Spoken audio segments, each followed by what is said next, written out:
I'm going to give you a hint. So solvent is usually the largest thing. Copper. That's it. That's it. All right. B.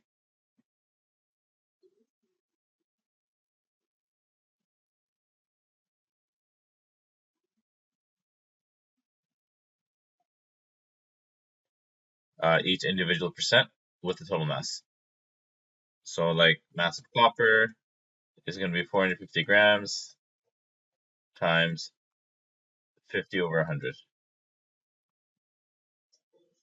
And then that's whatever that is, 225, I guess. And then you do the same thing for mass of silver and gold.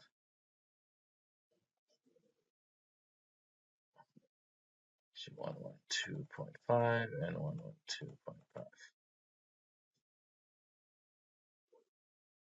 Okay. Ready? Grade 11 type question. So here you go. Try your best. If you get stuck, let me know. Okay, so potassium dichromate is K2Cr2O7 plus iron sulfate. And as opposed to potassium sulfate plus iron dichromate.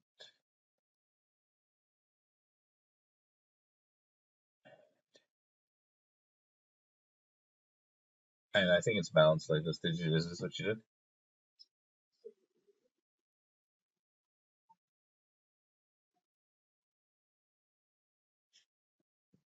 There's a two. We're talking about this two? This two? No, you have to have that because SO4 has a 2 minus charge. So when you combine it with potassium, it has a +1 charge. You gotta do the crisscross rule, right? Total ionic equation. You have to know that all of these are aqueous, right? And you should check that with your solubility rules. Now, what if I told you that not all of them are aqueous? So let me remind you something. If all of them are aqueous, then technically there's no reaction. Do you remember when we went over that lesson? So all of them can't be aqueous for it to have the rest of this. So you have to check the products. You don't have to worry about the reactants. Reactants are almost always aqueous because it usually says two solutions are mixed.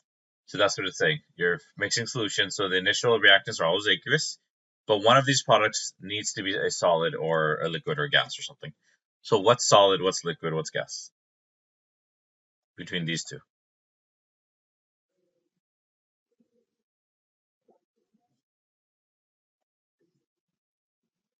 Is what? Perfect. So now we can actually do the rest. If you don't have the information, there's no way you can do the rest. So if you did it without that, then you may have made a mistake.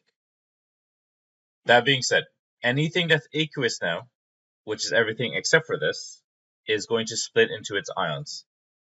So we have K plus 1. We have two of them. Then we have Cr2O7, and that's 2 minus. Then we have plus iron, and that's 2 plus. Then we have SO4, 2 minus. And these are all aqueous, just so you know. I'm not going to write them for the rest. Okay, so here we have same thing, 2K plus 1. Why there's 2? Because there's 2, so you got to put the 2 in front. That's aqueous. SO4, 2 minus. And then this thing stays as is, right? Because it's solid, so it doesn't go into its ions. Exactly. So this is called the total ionic equation. This one, this second step. Net ionic equation, you're just going to cancel out common stuff from each side. So what's common on both sides? Yep. Yep. Anything else?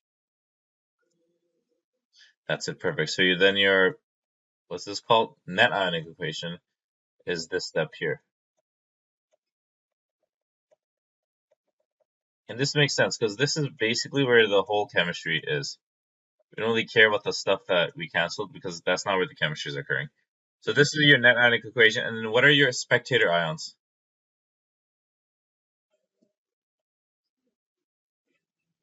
Spectator ions are the things that you canceled out. So K plus and SO4 minus. Yeah, there you go. That's the answer. So now you know. Oh, yes. I understand what you mean. Like the coefficient instead of subscript. Okay, go ahead.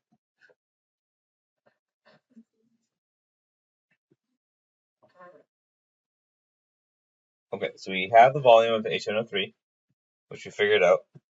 We have the concentration, because that's what the question tells us. Now we can solve for the moles. Remember, always try to solve for moles whenever you can. So moles equals C times V, which is this times this. But remember to change the volume to liters. So it's the same unit. So it's going to be 0.15 times 0.01233, and you get what?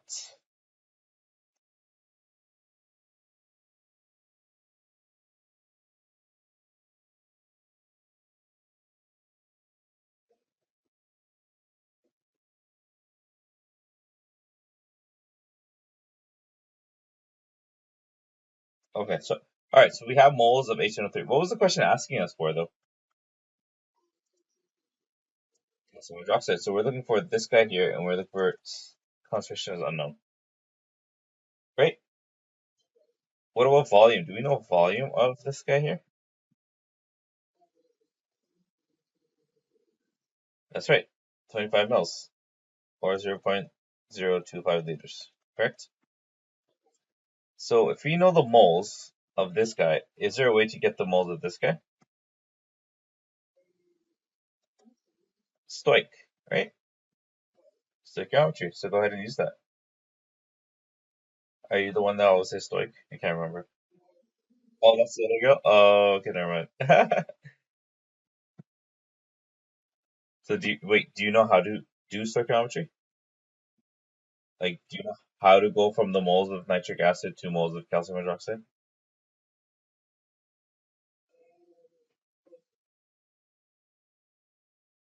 Oh, here, if you're not sure here, I'll just teach you. So it's very simple. So you just have to look at the coefficients. So the coefficient here is 2, right? And here it's 1 because there's no number here. So it's 2 to 1. So it's a 2 to 1 ratio. So what that means is, what you usually do is you always divide by the first number. So you're going to take this and divide by 2, and then multiply by the number that you're kind of like going to, if that makes sense to you. So divide by 2 and then times by 1. Well, obviously times by 1 doesn't do anything. So you're basically just dividing by 2. So the new moles of calcium hydroxide is going to be just 0.0009247